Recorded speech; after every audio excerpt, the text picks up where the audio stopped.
Okay, so we start the semester explaining two topics, relations and functions, domain and range. I'm going to explain in this video how to analyze domain and range and identify if you have a function or not.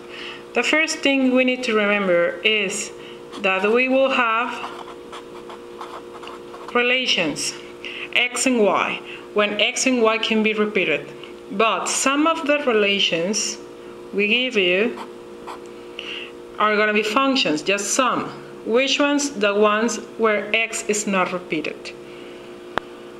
You need to remember also that domain is all possible values for x and range is all possible values for y.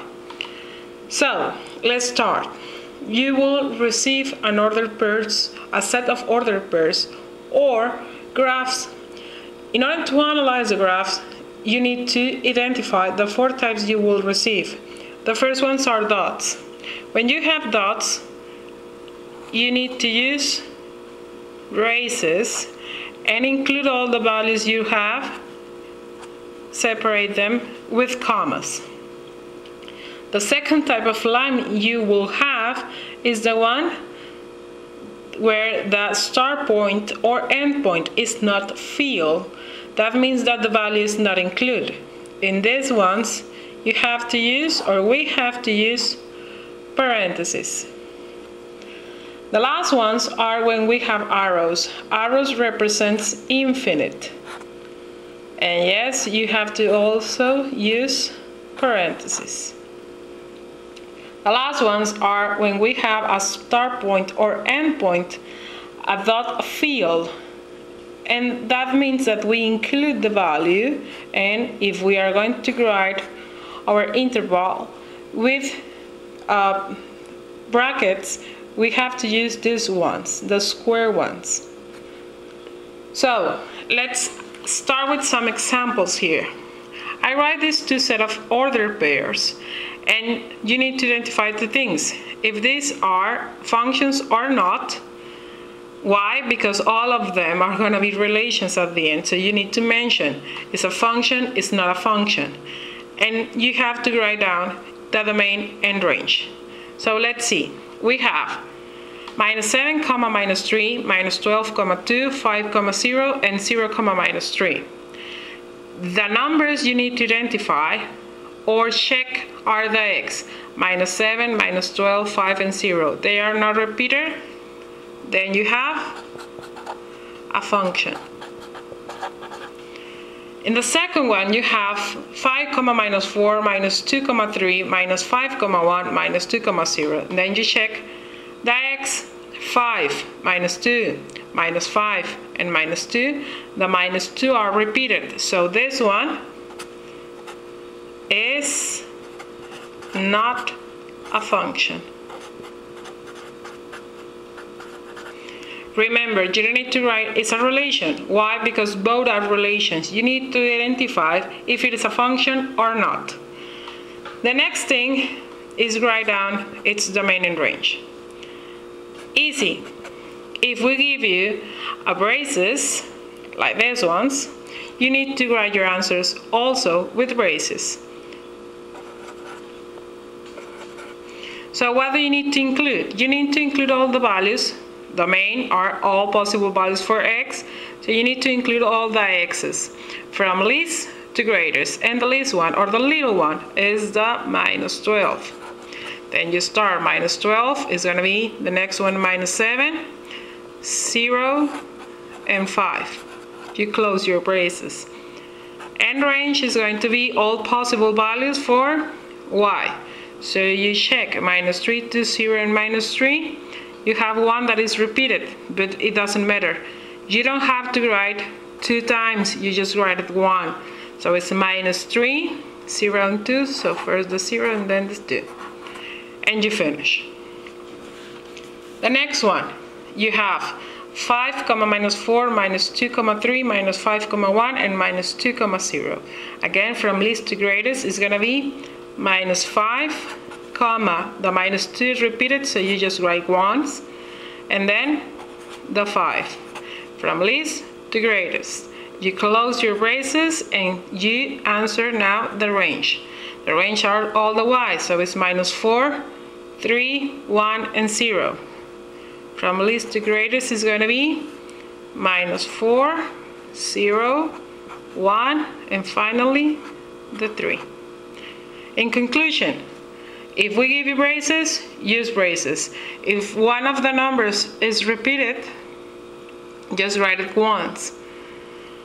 The main, possible values for x. Range, possible values for y's. If one of the x's is repeated, then you don't have a function, and you need to mention it's not a function.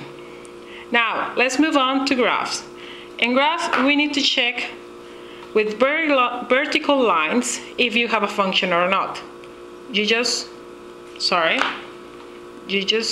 use or draw vertical lines, and if your graph only touches one point on x, then you have a function. If your graph touches 2, then so sorry, you don't have a function. Not a function.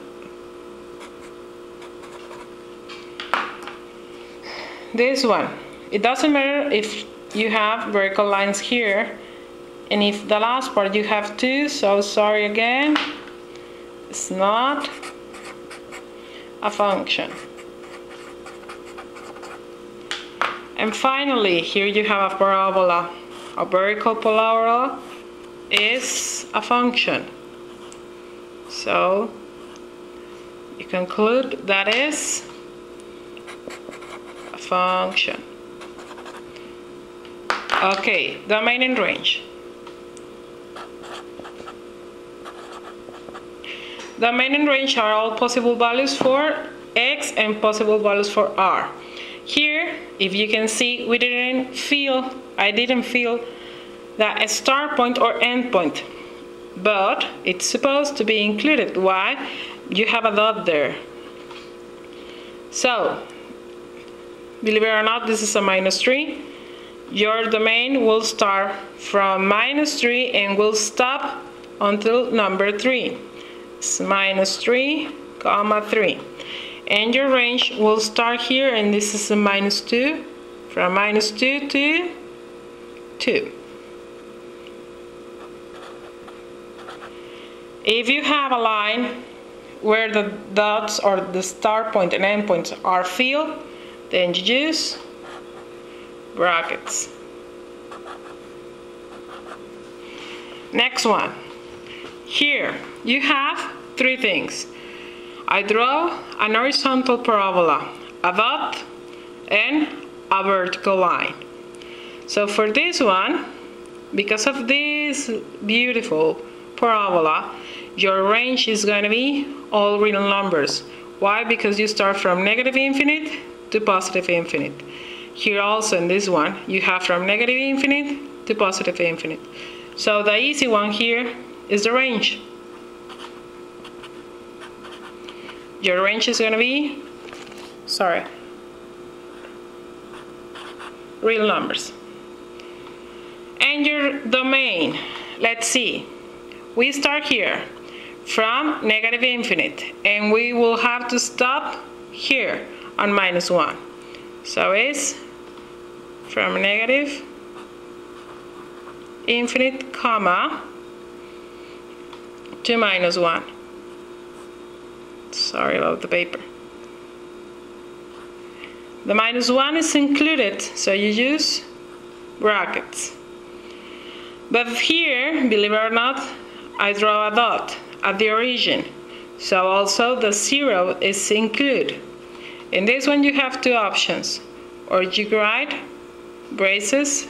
I'm going to write here domain equals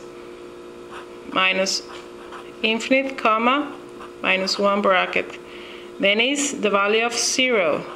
You can use braces or brackets. And finally, the vertical line is at -2. So you use again 2 with braces or brackets. But this domain, it needs to be joined with use. That's the way to write it down. You have this function that is joined with this one, that is joined with this one. The domain values needs to be written like that, with a u in the middle. Okay, next one. You have domain, and your domain starts from -3 to positive infinite. So you write it down, -3 comma infinite. Your infinite, you know, that is gonna be parentheses. And this one includes, is there at -3. So you have a bracket. And range is from -2, you start here, and you finish at positive infinite. So it's from -2 comma infinite. Parentheses, brackets. Last ones. Parabola. Parabola, you know the rules. Vertical parabola is domain equals real numbers. Why? Because you have an arrow on the negative side and an arrow on the positive side. So you have -infinite comma infinite. That means real numbers. And range is from, this is a -1, from -1 to infinite. So it's -1 comma infinite. Oh, sorry about the paper. We have parentheses here, and because your vertex is here, the dot is included, then you need to use brackets. This is a summary for relations and functions, domain and range.